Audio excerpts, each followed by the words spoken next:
Hey everybody, you're very welcome back to In Forest and Lands. I'm Joe Price standing over here, and standing over there is Ida Olsen.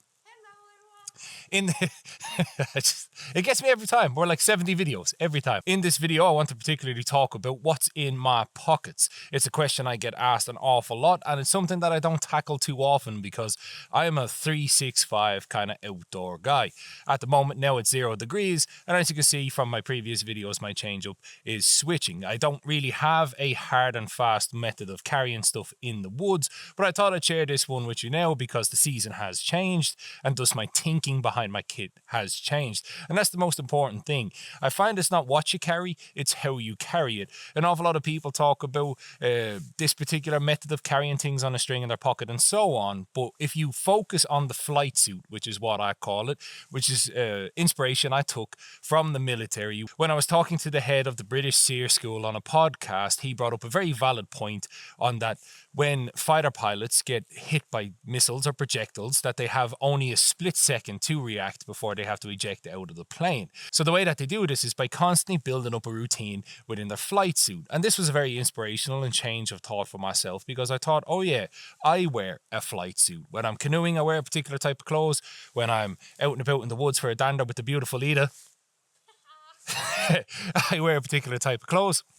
So once I match where those things are supposed to be, well then I'll be okay. So it's keeping the knife in the knife pocket, it's keeping the first aid kit in the first aid pocket, it's keeping the belt where the belt should be, and so on. And in that way, when you change your flight suit, you still operate the same kind of system, or you can change your knife, but your knife will always be in your knife pocket.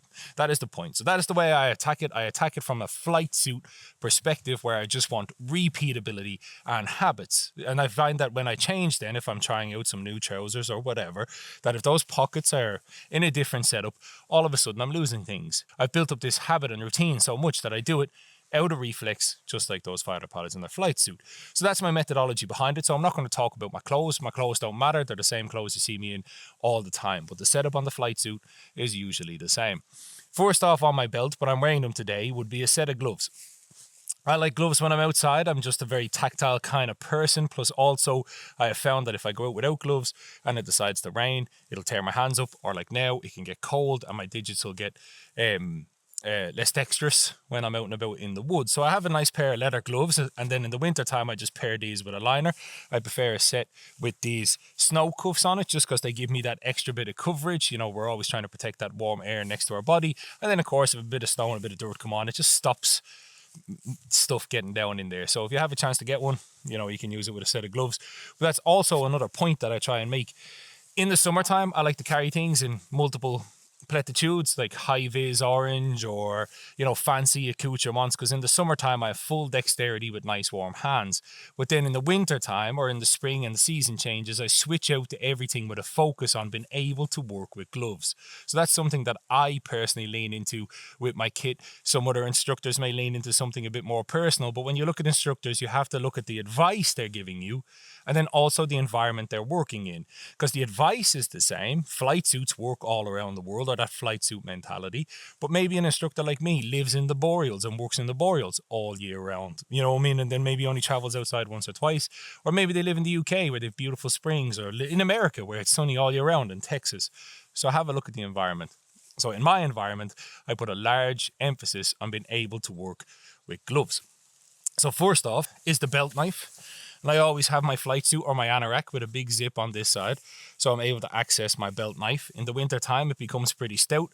But all credit aside, and disclaimer, I work for Helle, so I mainly carry Helles. I work on their development team. But this time it's the DD Gagool.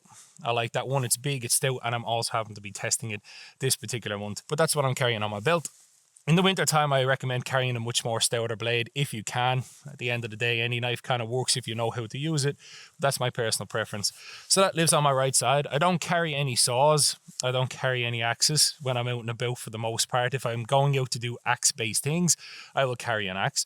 If I'm going out to do saw-based things, I will carry a saw. I find most of the time, I tend to lean into more Skachanski's teachings, and if I'm using gloves in the winter, if I have to make a fire and stuff like that, I have learned the skills and the method of gathering firewood without having to use axes and saws. One of the best things that you can do for yourself is learn these methods of how people used to gather material before axes and saws were invented. Just because, again, on cold days or days that you're tired, you might end up having accidents or having a misstep, and it's just no point. That conveniently leads me on to my second thing, which is my first aid kits. I always carry a personal first aid kit in one of the front 2 pockets on my trousers, and this is something I thought I could add to this conversation. In the rescue world, there is a thing called left for life. Anybody who's served in the military will know about this. And you also got to think that with your first aid kit, you might not be the person that's going to use it. Maybe, like that, I walk into a tree or fall down a cliff, as I tend to do, and then Ida will tend to come along, and maybe Ida's the one that helps me out and pulls me back out of that situation, maybe not me. But maybe she's not carrying her first aid kit. These are all the things that you should think about when you're actually making your first aid kit. So we'll run the scenario. I'm out and about and I happen to trip over a piece of wood and I fall down. I hit my head, I hurt myself, I do my digits in. I call for Ida, Ida comes over. Maybe I've passed out, maybe I've gone into shock.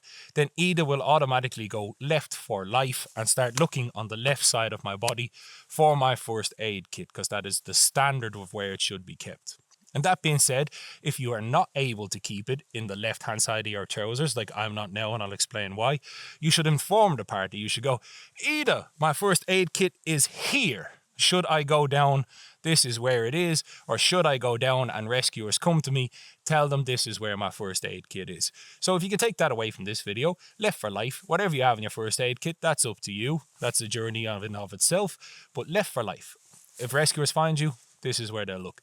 Now, the reason why I don't have left for life in this particular setup of trousers is, again, gloves and one-handedness.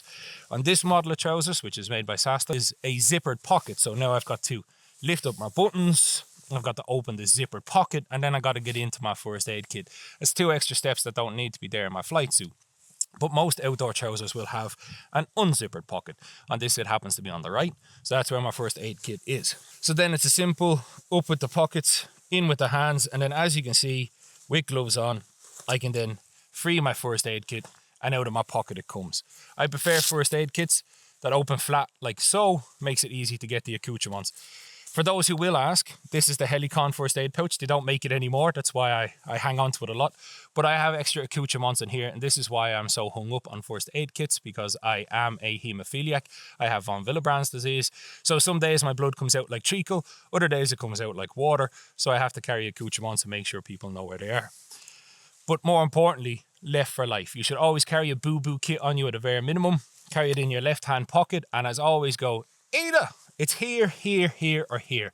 If you can't carry it where it's supposed to be, tell the person you're with. Next of all, in my right front pocket, I have a pocket knife. Normally, I would have this on a lanyard, but I'm carrying my winter setup, or my winter knife, which happens to be the Paramilitary 3 by Spyderco. It's my absolutely favorite pocket knife. It's the hero, it hands down, controversial, but I absolutely love it in the woods. And I keep my pocket knife razor sharp. But as you can see, there's some modifications on this. There's a couple of cable ties because I said it's winter modified. Now you got to remember, I am in the woods. I am wearing gloves. I want to be able to pinch this and have it open one-handed. And that's why those cable ties are there. You didn't learn it from me. Don't tell anybody and send them down my way. I don't need anyone coming along and causing trouble in my world. Cable ties turn most knives into a one-handed operation system. So just to show you again. So I'm out in the woods and I see something I want to cut. I can reach in with my gloves and my knife Emerson waves open, and that's what that feature is. So a couple of cable ties will get you around that, or you can just simply buy a knife with an Emerson wave. But that is my winter carry pocket knife, kept razor sharp, and also the Para 3 is designed to be used with gloves. It's a military application or a military thought about knife. In the left hand pocket, I carry a ferro rod just because it is winter. Normally I would carry a lighter or dozens of lighters, but as it drops below 0 degrees and starts heading down into the minus temperatures, lighters become pretty much redundant out in this part of the world. And it's a good way to tell the ambient temperature outside. If you leave your lighter outside your tent, if you have a spare lighter, if you leave it outside your tent and it still works in the morning, you know it's plus 2 degrees. But if you take it outside your tent and you click it in the morning, you know you're down minus 2 degrees. Just a little trash hack for those who are out and about with no thermometer. But I keep a Forest Fundamental hex rod here. I like the makeup of these. I keep the striker attached to it. I keep it hooked to a lanyard on my belt, and that lives there in that pocket. Of course, I keep my mobile phone on me, which happens to be over there with Eden now at the moment. The mobile phone is an invaluable tool in the woods, but everybody's got one. You don't need to know about that.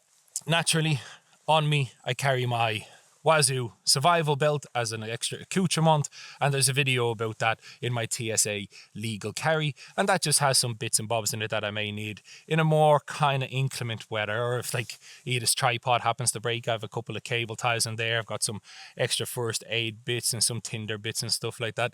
It's not a big survival kit. It doesn't weigh my pants down. Again, you can check out that video if you're interested in it, but that's the way I carry all my stuff in the woods, and that's what I want people to take away from this. It's not about what I'm carrying. Hopefully the ideas of why I carry it inspires you to maybe sit down and think about what you're carrying in the woods. So when the winter comes along, you're going to be working with gloves mainly, so then it's time to maybe have a think about using stuff with gloves one-handed. There's nothing more annoying than taking gloves on and off to having to use stuff in the woods. So that is my belt carry, folks. As always, thank you for supporting me. Thank you for supporting the beautiful Ida behind the camera, and we'll catch you in the next video. Peace.